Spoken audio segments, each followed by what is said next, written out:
ময়নাগুড়ির শতাধিক প্রাচীন গ্রন্থাগার রাধিকা লাইব্রেরি সযত্নে ফিরিয়ে আনার দাবি রাখলো ময়নাগুড়ির রাধিকা লাইব্রেরি উন্নয়ন মঞ্চ।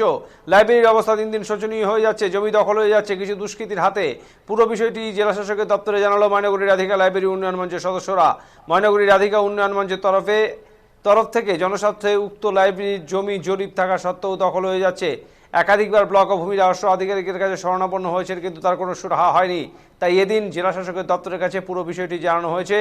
রাধিকা লাইব্রেরি যত উন্নয়ন মঞ্চের তরফে এই লাইব্রেরি সংস্কার সহ লাইব্রেরিতে থাকা প্রাচীন বই সংস্করণের বিষয়টিও এদিন উল্লেখ করা হয়েছে।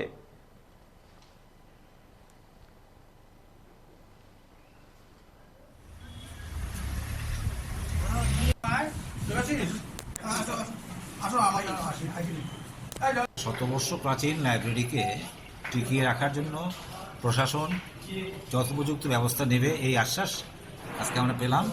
এতে আমরা স্বপ্ন দিতে পারি যে লাইব্রেরিটি টিকবে এবং জনসাধারণের যাতে সহায়ক হয় উঠে সেই চেষ্টাই এখন করা হবে। কত বছর পুরনো এই লাইব্রেরি? এটা 1910 সালে, মানে 114 বছর প্রাচীন, শতবর্ষ প্রাচীন লাইব্রেরি।